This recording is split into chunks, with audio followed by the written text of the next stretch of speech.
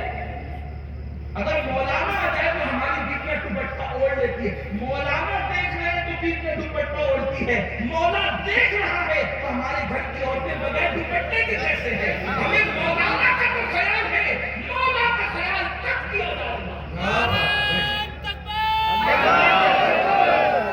کیا ہمیں جنت مولانا سے لینا ہے یا مولا سے لینا ہے؟ مولانا دیکھ رہا ہوں، پروفیسر دیکھ رہا ہوں، میں تو حیران ہوں. اگر اپنے جیسا کوئی انسان دیکھے تو ہم اس کے سامنے بڑا لطفہ نہیں کھاتے. اور اللہ ہر وقت دیکھ رہا ہے. کیا کرپشن نہیں کرتے اس کے دیکھتے ہوئے. باپ دیکھ رہا ہو تو سگریٹ نہیں پیتے. اللہ دیکھ رہا ہے پھر بھی زنا کے حدوں تک جاتے. تو اللہ پاک اپنے بندوں سے کچھ شکایت کر رہا ہے. وما قدر اللہ حق قدری، کہ تم نے میری وہ قدر ہی نہیں.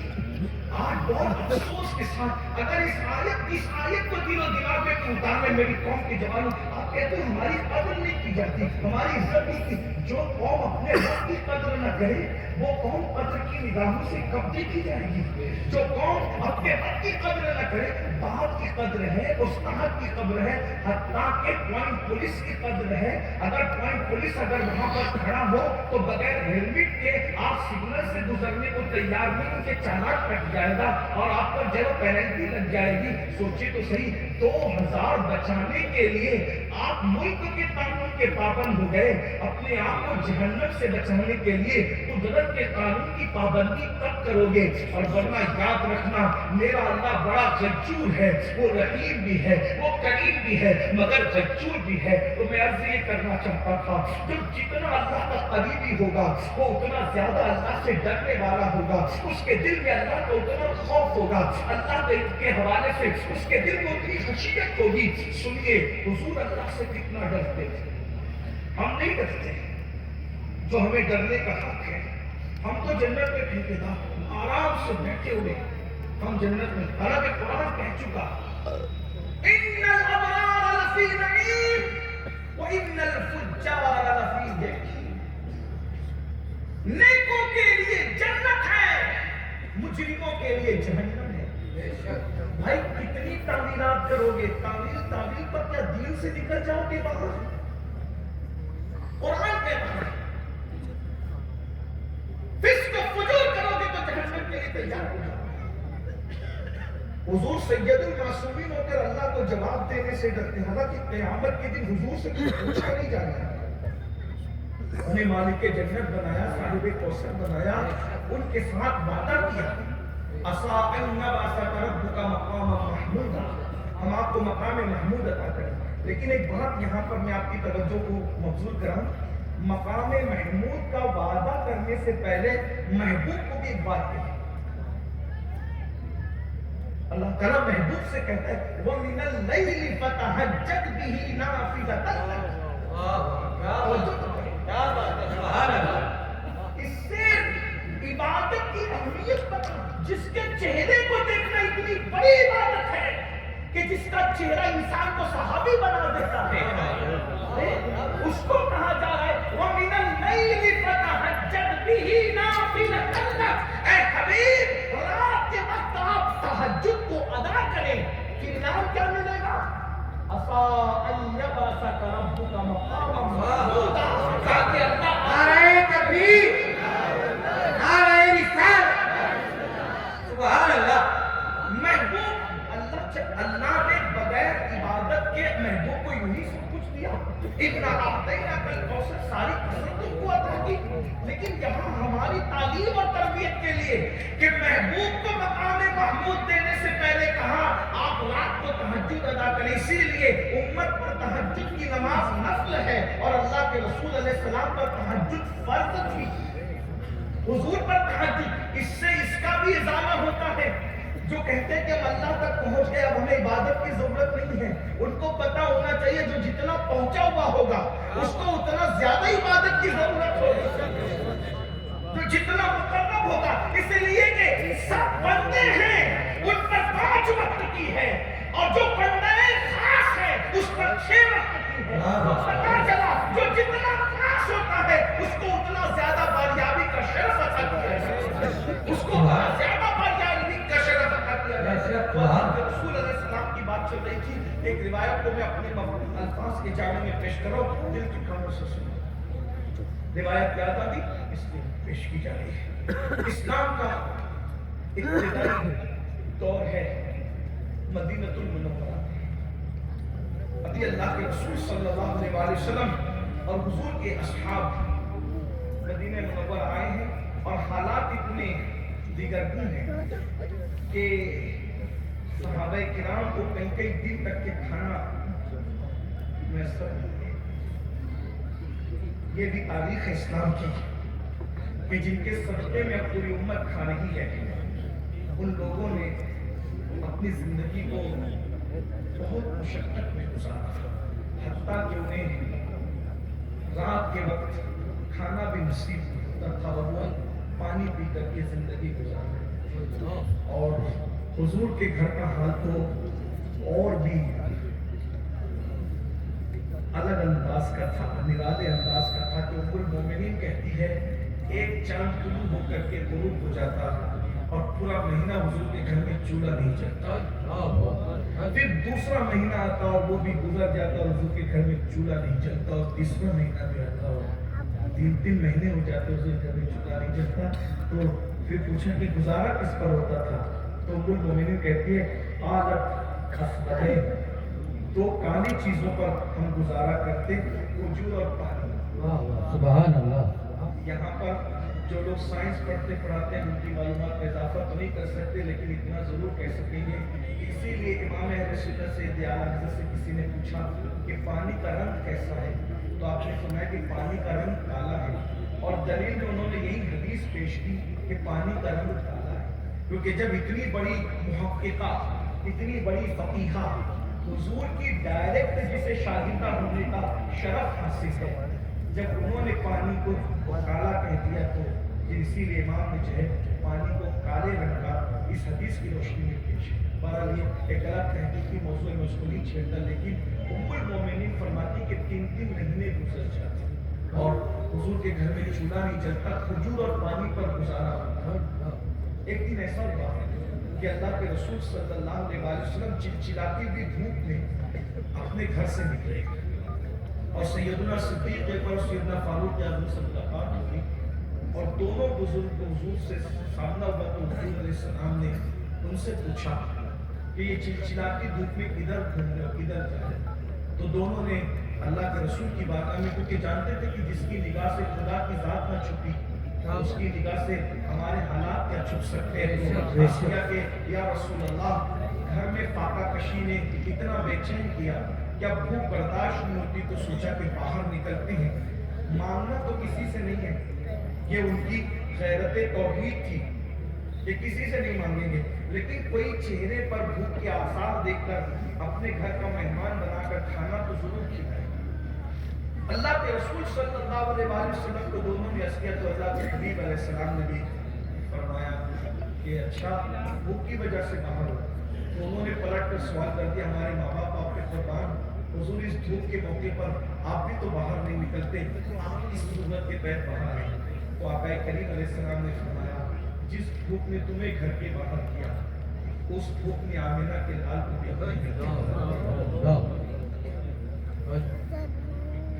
یہ واقعات آپ نے خطبہ سے بار بار سنے ہوں گے، لیکن میں آپ کو جہاں لے جانا چاہتا ہوں اس کے لیے مجھے یہ واقعہ بیان کرنا ضروری ہے تاکہ آپ وہاں تک پہنچ سکیں۔